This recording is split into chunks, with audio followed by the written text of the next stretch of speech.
Okay, first of all, awful week, went very well. I think we accomplished all of our goals. More than anything, I think just to get physically and mentally refreshed. I got a chance to work on ourselves and then get a head start in Texas A&M, which definitely is much needed, a good team. Really what stands out to me about Texas A&M, they're number 2 in time of possession in the country. They hold on to the ball, their defense gets off the field. When you look at their defense, they're very good against the run. I think they're number 5 in the country in rush defense. They're very good on third down, which has definitely helped them as far as time of possession is concerned. Offensively, they have a dual threat quarterback in Kellen Mond. He's much improved from last year. You can tell he's comfortable. They can run the ball. They've got some weapons at receiver, and they have the top punter in the country. They're leading the country in net punting. That's helping the field positions and everything that goes with it. A couple updates just for us about us. Boobie Whitlow did not practice last week. We'll see where he's at this week. I'd say right now he's day-to-day. Jack Driscoll did practice on a limited basis last week, and we'll see where he goes also, and I would say he's day-to-day with that. But overall, like I said, it was a good week for us. I think we're in a good position to finish strong and playing a good Texas A&M team at 11 a.m. at home. Question? Yes. Yeah, he's back. He's back practicing. He'll play. What did you feel like you were able to accomplish during that off week? Yeah, probably more than anything is evaluating us and getting a chance to work on us and clean some things up really in all 3 phases that can help us the last 4 weeks. And then, of course, anytime you get an extra couple days on your opponent, that really helps, and then got a chance to watch them, play on Saturday, and so it's good to get a head start in that too.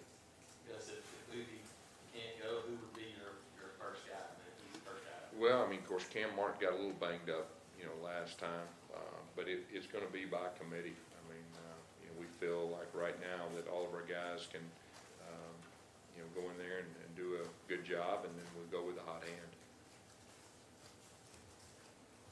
Would Asa be in that mix? Yes, yeah, Asa will be in that mix. What were you able to learn from Texas A&M watching them this weekend? Well, like I said, they're very good against the run. And they mix things up. Offensively, like I said, they got a dual threat quarterback that you have to account for his feet, and then he can throw it too with some big talented receivers. So, and then I think their special teams is solid. Like I said, their punter really stands out to me. I mean, he can really change the game as far as field position goes. You expect him to be to try to practice today? I don't know. Well, we're hoping, but like I said, he didn't practice at all last week, and he's been banged up some up this point. He's been a pretty quick healer coming back, so we'll just see where that's at. Seems like more and more your top playmakers are freshmen. First of all, how hard is it to take that bigger role when you're a freshman? Yeah. Well, I think, you start out, you got your freshmen, and they're talented, and there's a period of time that they get their feet wet out there, and you get to evaluate them and see what they can do, and then there's a point that you see the guys that are comfortable making plays and can execute and everything that goes with it. And we're just to a point now where I think we got a good idea of our strengths and the guys that need to be on the field, and are they confident enough to make plays and all that. And right now we have a bunch of freshmen that really are coming on, which I think is a really good thing, not just for the last 4 games, but for the future. How important is Boobie become for this offense over the course of the season? Yeah, I mean, he's really came on with a physical presence. He's a big back, and of course, I think our last game, he broke a lot of tackles, and that's really the thing that stood out to me. And like I say, he's been banged up, but he continues to come back. Now we'll just have to see, what happens this week, but he's really run with a purpose, and that's really helped us. What's going to be the trick for unlocking more potential out of Jarrett in these last 4 games?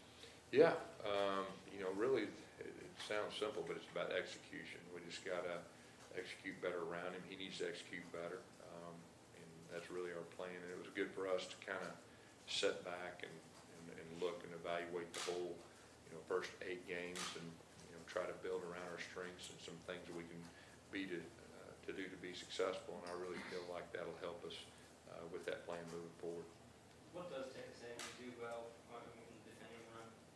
Well, they're gap sound.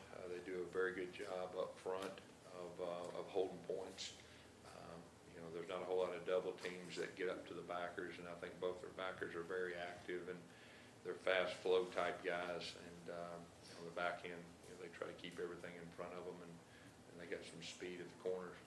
Just mentioned Jamel being back, but how important off week was it for Nick, Marlon, Deshaun, Darryl? You got a bunch of guys that run 7 over week. Yeah, there's no doubt. Not just them, but I think there was quite a few guys that were banged up that we were able to take some off of and get some of the younger guys more reps and more experience last week. So it was twofold as far as that's concerned. But we needed that off week just for the health. How much were you guys able to do some self-scouting this weekend? How much did that help you? Yeah, it wasn't just this weekend, really. It was probably more of earlier in the previous week. That was the first thing that we did. You know, got a chance to watch, you know, every game, every play, cut-ups, everything that goes with that. And we spent the first 2 days of our off week doing that. And that's really where it started. And then we just tried to concentrate on us that first practice and correct the things we need to correct. And then got more into A&M the last 2 days that we practiced, you know, that Wednesday and Thursday, but we still did a lot of just fundamental work as far as that we were concerned, especially the young guys. Talking about the young guys, that was really good for them, just to clean up some things and try to be a little more precise in some areas, offensively and defensively. And then, of course, we had a practice Sunday, and it was more game plan oriented, getting into game week, and obviously, you know, Tuesday's a big practice for us today. How about something from the last telecast, Gus? It said you guys are throwing more screens than any team in the country, which you didn't used to throw a lot of screens. Well, I think it's, you know, we got some playmakers on the outside that can do some things on the outside, and you know, so you just try, each team's a little bit different, and just try to do some things to get the ball in space to some guys that can do it. But you like taking downfield shots. It's always been your thing. Yeah, that's right. It's like you're not doing much of that at all anymore. We're taking some, we're not hitting them all, but you know, and I think this, you know, with that being said, there's a lot of things that we were able to take from our looking at ourselves and what we need to do moving forward. How much can this team look back, especially the veterans, look back to the last season, what you guys did in November, and try to use that experience to kind of replicate? Yeah, anytime you get experience in anything, it helps. There's no doubt. But like I said, I think more than anything, you know, just getting ready for A&M and coming off an off week and everything that goes with that. How much do you stress to your players that how good you'll have to play to have a chance in these last 3 SEC games, top 25? Yeah, you know, really, I think our guys understand that. I mean, I think they understand that, you know, the teams we're playing and everything that goes with it. What has made Seth Williams able to be such a big play guy? Yeah, I think it's been, first of all, he has the ability. I mean, he has a very good skill set, and it's just been a process of him becoming more comfortable.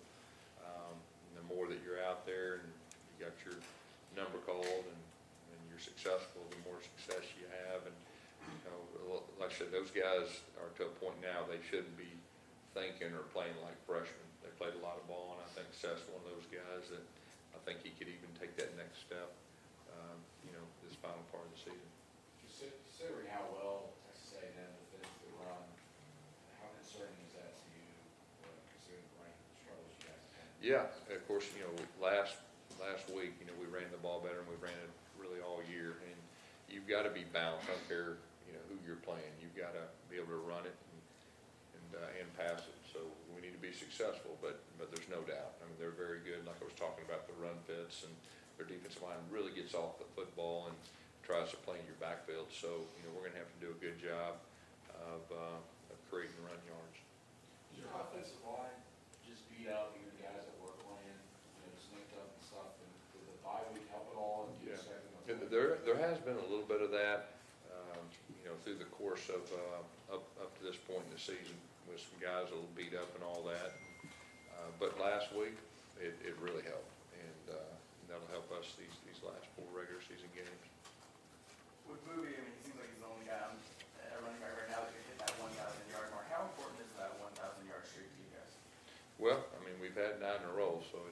to have 10, and I think if he stays healthy, you know, I think he'll have a good shot at that.